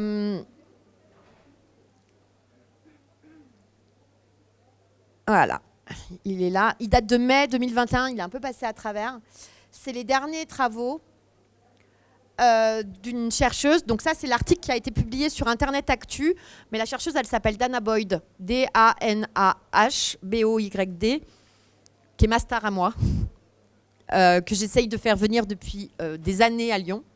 Je pense que je vais finir par y arriver, mais sachez qu'en fait, elle refuse de se déplacer pour Thanksgiving. Et il se trouve que nous sommes en pleine dinde en ce moment, aux États-Unis. Donc, elle ne peut pas venir, puisque c'est une chercheuse américaine. Mais en gros, disons les choses simplement, elle dirige un laboratoire sociologique qui s'intéresse aux usages adolescents. Et donc, ce qu'elle a montré dernièrement, c'est finalement quel est le grand enjeu majeur de l'accompagnement des adolescents dans les mondes en ligne. Et cet article, si vous avez 2 minutes, alors peut-être un peu plus que 2 minutes, il est révolutionnaire. Enfin, moi, ça m'a bouleversée. Alors, bon, chacun son truc. Hein. Ça m'a bouleversée d'abord parce que j'ai trouvé que c'était absolument remarquable et intelligent, mais aussi parce que ça m'a apporté un nouveau regard sur cette question de l'apprentissage de la sociabilité. C'est-à-dire que l'enjeu, c'est du développement d'un enfant, c'est peut-être ce qu'on appelle les compétences relationnelles. C'est-à-dire la capacité de vivre en société et d'être au monde. Et dans les mondes numériques, on devrait pouvoir normalement apprendre la sociabilité. Sauf que si on a un discours, en gros, je fais l'analogie, je vire Internet et je dis, si je passe mon temps à dire à un enfant et à un adolescent, attention, hein, c'est dangereux, hein, attention, hein, les messieurs, ils vont te donner des bonbons et après ils vont vouloir faire plus que de donner des bonbons, hein, etc., etc., etc. En fait, il ne peut pas se construire et être en relation. Ce qui n'empêche qu'on doit lui apprendre à déclarer des zones très claires sur la limite de son intimité, sa limite de construction, etc. Pour que quand il y a un moment donné, il est face à quelqu'un qui, pour le coup, veut plus que des bonbons et qu'il n'est pas d'accord, qu'il soit en capacité de l'exprimer. Ben, c'est pareil sur la question des réseaux sociaux. Et qu'est-ce qui va permettre à quelqu'un d'avoir suffisamment de compétences, d'une part en termes d'estime, de construction, d'autonomie, d'indépendance affective et psycho-affective, et d'être en capacité pour autant d'être en relation, c'est-à-dire de bénéficier au maximum des enjeux de la sociabilité moderne, tout en étant capable de se protéger des limites de la sociabilité moderne. Et ben, pour le coup, je pense que ça passe par justement le fait de passer du temps avec lui, pas à pas, commencer assez jeune, et donc, pas à pas, de dire, ben voilà, par exemple, tu t'es disputé avec quelqu'un dans cette partie de Fortnite, très bien, qu'est-ce qui s'est passé? Raconte-moi, est-ce que tu es sûr que tu as bien réagi? Tu vois, quand tu écris ça, par exemple, quand on est dans le langage écrit, c'est plein de malentendus. Le nombre de fois où il y a quelqu'un qui vous écrit quelque chose, en SMS, etc., qui n'est pas compréhensible de la même manière s'il l'avait dit à l'oral, bah, par exemple, apprendre ça, l'empathie, ça ne se transmet pas de la même manière à l'écrit qu'à l'oral. Donc, du coup, comment est-ce que, par exemple, je peux apprendre ces choses-là? Et je pense qu'on est aussi sur des compétences, évidemment, un peu simples, qui peuvent se travailler, enfin, un peu simples. Enfin, je veux dire, montrer dans son écriture qu'on est empathique, c'est pas la même chose que de le faire à l'oral. Donc, en tout cas, je pense qu'il faut réfléchir un peu, à mon avis, à ces éléments-là et à cette histoire de l'apprentissage relationnel. Et l'apprentissage relationnel, qu'il soit en ligne ou pas en ligne, finalement, il se passe de la même manière, même s'il y a quelques tips en plus quand on est à l'écrit, par exemple, quoi. Et qu'on met des images, et qu'on va les laisser, etc., etc. Est-ce que vous avez une autre question? Oui, bonjour. Bonjour. En fait, vous avez parlé un peu de la classification PJ. Ah oui, j'ai oublié d'en reparler. Justement, ma question, c'est sur ça, parce qu'on sait que c'est faussé, que ça n'a rien à voir avec la réalité. Et comment faire un bon choix, du coup, sur ça? Est-ce qu'il y a un article qui pourrait nous orienter? Alors, on en a un sur le Supermédia. Donc ça, c'est d'abord, je vais vous le montrer, qui est là. Non, Peggy 18 ne veut pas dire interdit aux moins de 18 ans. Et donc avec justement cette classification, c'est-à-dire comment elle est faite, pourquoi est-ce que du coup on hérite d'un 8, d'un 9, d'un 10, d'un 12 ? C'est une question intéressante. Alors là, je ne vais pas vous sortir ma presse, mais je vais vous résumer un autre truc. J'ai une presse là-dessus, mais je ne sais pas où elle est. En fait, ce qu'il faut savoir, c'est que quand vous avez un code Peggy 18, vous vendez 30% de plus que quand vous avez un code Peggy 16, quand vous êtes éditeur de jeux vidéo. Ce qui fait qu'un professionnel du jeu vidéo, il a plus intérêt à avoir un 18 qu'un 16. Et pour avoir un 18, il faut pouvoir multiplier un certain nombre de critères, que voici. Hein. Donc dans les critères, pour pouvoir en fait, il y a la question du langage, il y a la question de la discrimination, présence de drogue, la peur, le niveau de gambling, vous voyez, c'est le niveau de jeu, ouais. C'est-à-dire que dans quelle mesure c'est un jeu qui donne envie de jouer encore, vous voyez, les bandits manchots, quoi. Le sexe, la violence et le fait qu'il y ait des achats conditionnés dans le jeu. En fonction de la somme de ces critères, vous allez obtenir une note. Donc, ce qui explique qu'en fait, si je reprends mon coup des plantes contre les zombies, bah, il y a de la violence, mais en fait, elle n'est pas caractérisée par des personnages ni par du réalisme. Donc, voilà, il n'y a pas de sexe, il n'y a pas de drogue, bien qu'ils mangent des champignons à plein de moments. Donc, on pourrait se questionner. Il n'y a pas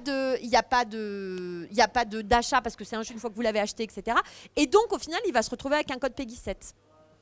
Il y a un jeu, par exemple, que un de mes fils aime beaucoup, parce que je pense qu'il a quand même des goûts bizarres en termes de jeux vidéo. Il adore les jeux survivalistes. Je pense qu'il va finir écolo. C'était une mauvaise blague, je la retire. C'est parce qu'on a la métropole de Lyon, tout ça, cadeau. Non, mais il adore les jeux survivalistes. Et là, par exemple, moi, je l'ai autorisé à acheter un jeu qui a un code Peggy 18, alors qu'il a 12 ans. Hein, donc vous allez me dire, mon Dieu, quelle horreur! Et en fait, le code... parce que c'est un jeu, vous arrivez dans le début du jeu et vous êtes nu. Après, progressivement, il va falloir que vous vous débrouillez pour trouver des habits, etc. Bon, ça va passer certainement par assommer quelqu'un, lui piquer ses affaires, voire le tuer, etc. Bon.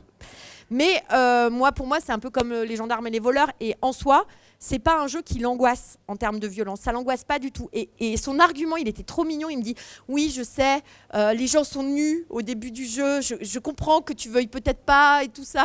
Et en fait, à aucun moment, il n'a évoqué le fait que c'était la violence qui m'était problématique. Et d'ailleurs, il m'en a reparlé d'un autre jeu il y a 2 jours et il dit « Je t'assure qu'il n'y a pas de sexe dans ce jeu ». Comme si c'était le truc qui m'inquiétait. Alors que, franchement, je sais pas le fait que les gars se tapent dessus pour se voler des trucs et tout ça, c'est quand même plus inquiétant en termes de modèle. Et donc, en fait, cette histoire de code Peggy, c'est très compliqué. C'est-à-dire qu'en fait, ça dépend de l'enfant, de son rapport lui-même avec la question des images, de la violence, et de son expérience de jeu. Il y a des jeux finalement qui sont peut-être avec le bon code Peggy, mais qui font vivre une expérience de jeu qui est limite. Et sachez qu'il y a toujours la possibilité d'essayer les jeux. Souvent, on peut essayer un jeu avant de l'acheter. Ou regarder les démos de jeu pour se rendre compte de ce qu'est le jeu. Vous voyez les Twitch et tout ça, regarder les autres jouer pour se rendre compte et prendre une décision en étant conscient. Et puis des fois, je me trompe. Je dis OK, on y va, je les regarde jouer 15 minutes, je fais non. Là, je pense que ça va trop vite, c'est trop violent. En fait, vous allez finir comme ça en tremblant, c'est pas possible. Et par exemple, il y a des jeux qui me surprennent et je me fais avoir. Je pense à Roblox en particulier, qui est un jeu très intéressant parce que c'est un jeu de... Je sais pas si vous voyez ce qu'est Roblox. C'est un des grands sujets du jeu vidéo pour adolescents et enfants. Hein. Il y a un nombre d'enfants sur Roblox, c'est fou. C'est un des jeux... c'est un free-to-play, donc c'est gratuit, hyper accessible, etc. Pardon. C'est un jeu multijoueur et je voudrais vous montrer sa fiche Roblox parce qu'en fait, c'est dingue. C'est un des jeux les plus joués au monde. C'est un jeu qui a commencé en 2003. Je ne sais pas si vous imaginez qu'il fonctionne encore aujourd'hui, ce qui explique aussi ses statistiques. Et en fait, voilà, je vais y arriver. C'est un jeu qui fonctionne très très bien chez les adolescents. chez les enfants, je veux dire, les enfants et pas les adolescents, c'est un jeu qui ressemble beaucoup à Minecraft avec des personnages en pixels, etc. Et il y a plein de mondes. Et si par exemple vous êtes en train de lire un manga, voilà, il y a le monde du manga que vous êtes en train de lire et vous pouvez jouer le personnage du manga que vous êtes en train de lire, etc. Et donc les enfants adorent cet espace-là. Et cet espace-là est extrêmement capitaliste.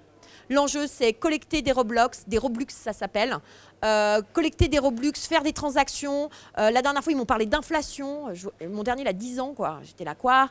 Il me dit oui, parce que tu comprends, ça dépend comment tu investis. Mon Dieu, qu'est-ce que c'est que ce truc ? Et en fait, c'est vraiment un jeu qui, pour le coup, a un code PEGI pas du tout problématique, mais qui, en fait, vient poser des questions de domination, de pouvoir et de contrôle qui sont presque, que je trouve, en tout cas, j'ai trouvé que les questions qu'il me posait suite à ça, sur la question des modèles économiques, mais du monde, hein, pas du tout du modèle économique, et ben du coup, je me suis du jeu, je veux dire ça les interroge pas. Ce qui les interroge, c'est plutôt la domination, le pouvoir, etc. Et puis en fait, ils se volent beaucoup entre eux. Ils se font plein de sales coups. Si vous désertez le jeu, si vous arrêtez de jouer pour aller manger, vous vous faites piller votre maison que vous avez construite pendant 2 jours. Enfin, c'est atroce, quoi. Et du coup, je me suis dit, en fait, ce jeu qui est pas du tout problématique en termes de PEGI, fait vivre une expérience de jeu qui est un peu limite. Donc du coup, c'est voilà. Donc en effet, il y a le 36912. Je vous invite à regarder l'article du Super Média qui est assez bien détaillé. C'est quand même une aide. Hein. Moi, ça m'aide. Hein. Je me dis, ok, s'il a un code PEGI 12, ça va, quoi. Je veux dire, vous voyez, c'est pas GTA, quoi. Et encore GTA, on peut avoir une expérience de jeu de GTA qui soit pas si problématique que ça. Donc c'est pour dire que ça dépend vraiment des enfants et des ados. Et par exemple, il y a des enfants qui veulent un code PEGI 18 ou des ados juste parce que c'est écrit PEGI 18. Donc il y a aussi tout l'attrait, en fait, de ce... Regardez, il est rouge, quoi. Ça le rend pas désirable quand même, ce PEGI 18 ? On a envie de l'avoir. Donc c'est pour vous dire un peu qu'il y a cette tension et que c'est pour ça qu'en fait, la seule manière, c'est regarder un peu, jouer, les regarder jouer aussi beaucoup. Et c'est comme ça qu'en fait, vous allez vous rendre compte si c'est adapté ou pas. Oui, parce qu'en fait, je me posais aussi ça comme question. En fait, le mot-clé, c'est l'accompagnement. Et je connais des familles qui sont gamers, où l'un des 2 parents joue. Mais je connais beaucoup de familles, et c'est mon cas aussi, où nous n'avons aucune relation avec le jeu. C'est ça. Donc c'est ça, en fait, il y a un énorme décalage. Donc il faudra qu'on commence à jouer un peu pour, à un moment donné, pouvoir... Ou les regarder jouer, c'est toujours un peu pénible, mais ça peut être assez intéressant, même si c'est pas longtemps. Il vaut mieux les regarder jouer 5 minutes et au moins vous vous rendez compte de ce que c'est, parce que des fois vous allez aussi redescendre un peu du fantasme. Fortnite, quand on entendait parler dans les médias, mon Dieu, Fortnite, il ne doit rester qu'un Mortal Kombat, tout ça, vous les regardez jouer, vous faites ouais. Bon, franchement, c'est pas si problématique que ça quand vous les regardez jouer. Par contre, les conversations qui se passent sur le chat peuvent être extrêmement violentes, alors que le jeu l'est pas tant que ça, quoi. Moi, je m'interroge sur le côté addictif du jeu. Et je crois que la sonnette d'alarme, elle a surtout été mise sur le volet addictif. Ouais, parce que quand on joue, on a envie de rester, et quand on n'y arrive pas, on veut recommencer. Et du coup, si derrière les parents ne régulent pas le temps de jeu, encore une fois, hein, la problématique, c'est le contenu, et puis les temps, etc. Donc là, ça peut éventuellement... Donc je crois qu'il faut quand même souligner cet aspect et puis rester vigilant là-dessus. Je suis d'accord. Alors, il y a peut-être 3 questions à se poser souvent. Hein, on dit ça. C'est le quoi ? À quoi tu joues ? Comment tu joues ? C'est pas pareil de jouer en mobilité que de jouer posé sur un fauteuil. Donc, comment tu joues ? C'est quoi ton contexte de jeu ? Est-ce que tu joues en famille ? Est-ce que tu joues avec tes copains, etc. Et combien tu joues ? Et en effet, la question qu'il faut se poser, il a quand même l'apprentissage de la régulation. Un enfant... mais même un préado, et certains adultes ont des problématiques de gestion de la régulation. Hein. Donc du coup, et ce qu'il y a de vrai, c'est que si c'est complètement interdit, vous êtes sûr qu'ils vont avoir des usages complètement... ils vont péter les plombs, ils vont compenser, etc. C'est sûr, ou à un moment donné, en tout cas, ça risque d'arriver, quasiment sûr. Mais par contre, ce qu'il y a de sûr aussi, c'est que si il faut les aider à gérer leur immaturité, qui les empêche de savoir quand il faut s'arrêter. Et donc du coup, moi je vois des enfants parfois qui fatiguent, qui chutent, qui enchaînent les parties de Fortnite en chutant, c'est-à-dire ils jouent, ils se font dégommer, ils finissent, vraiment ça se passe mal, hein, mais parce qu'ils sont fatigués et qu'en fait il faut arrêter et qu'ils ne s'arrêtent pas. Parce que le jeu, il est conçu comme les machines à sous, les bandits manchots, pour que tu aies toujours envie de remettre une pièce dedans.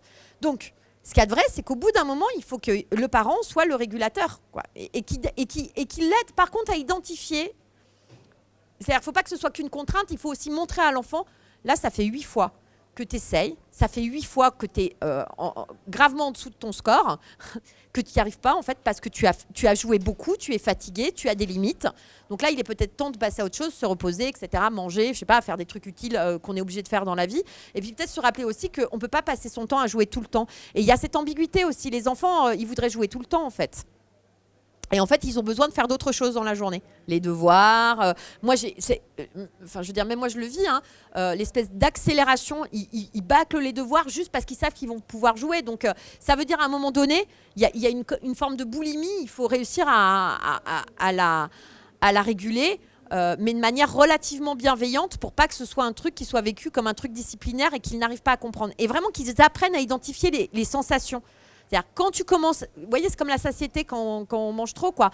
Quand tu commences à sentir le signal, là, ça veut dire qu'en fait, tu n'as plus faim. Bah là, quand tu commences à sentir le signal, c'est que tu es fatigué. Et on s'est tous vu faire, hein. Vous êtes devant une série télé, vous avez les yeux qui piquent, ils commencent à pleurer, vous les frottez et tout ça, et vous continuez quand même. Donc, on le fait tous, tirer sur la corde, quoi. La question, c'est comment est-ce qu'en effet, on rate pas le petit train du sommeil ? Oui, justement, mais en tant que professionnel, on est... comment guider un parent qui vient nous voir en nous disant je ne sais plus quoi faire, mon fils a 14 ans, il est addict total, je maîtrise plus quoi. Ouais, alors, un adolescent alors, il nous reste 2 minutes, donc on va essayer de le faire en court. Un adolescent qui devient ingérable, c'est-à-dire qui manifeste des signes de violence quand on lui demande de s'arrêter, qui casse des trucs, qui est ingérable. Soit il l'est de manière générale face à chacune des frustrations qu'il rencontre dans la vie. Et dans ce cas-là, vous avez un problème. Point. Et la réponse, c'est le psy, l'accompagnement en tout cas. Enfin, moi, je pense que c'est pas un professionnel du jeu vidéo qu'il vous faut, mais bien un professionnel du coup qui gère les problématiques de frustration. Soit c'est associé qu'à la question du jeu vidéo. Et je pense qu'il faut essayer de le déconstruire avec le quoi, comment, combien. C'est-à-dire, parce qu'on se découvre parfois assez étrangement que c'est des adolescents qu'on tente de faire vivre comme des enfants de 11 ans. Moi, j'ai vu des parents me dire « Non, mais du coup, il a le droit de faire que 30 minutes d'écran par jour. » Non, mais ça va, il a 16 ans, il a aussi le droit peut-être d'en faire 1 heure, il va gérer, quoi. Et puis non, il n'est pas obligé de regarder le film du soir ou le journal télé avec vous, en fait. Peut-être qu'il peut faire autre chose pendant ce temps-là. C'est-à-dire qu'en fait, des fois, le conflit, il se passe autour aussi de l'individualisation. C'est-à-dire l'enfant s'isole pour pratiquer des activités qui l'intéressent seul, individuellement. Il est dans sa construction individuelle. Et du coup, elle peut venir en opposition avec une volonté parentale farouche de garder l'enfant dans le cercle familial. Donc, je diagnostiquer, vraiment, redites-le vous, c'est hyper simple. Quoi, comment, combien ? Et une fois que ça c'est fait, si vraiment c'est un enfant et un adolescent qui a des problèmes avec la frustration et qui manifeste de la violence qui est ingérable, ça s'encadre de manière assez particulière, je pense. Ou alors, il faut que le parent aussi réfléchisse en fait aux règles peut-être très contraintes qu'il a mis en place et qui viennent questionner de manière générale, qui fait que l'adolescent il est en rébellion parce qu'il est en train d'essayer de gagner son terrain, quoi. Je suis désolée, on est obligé de s'arrêter. Voilà, je vous remercie beaucoup, beaucoup, beaucoup.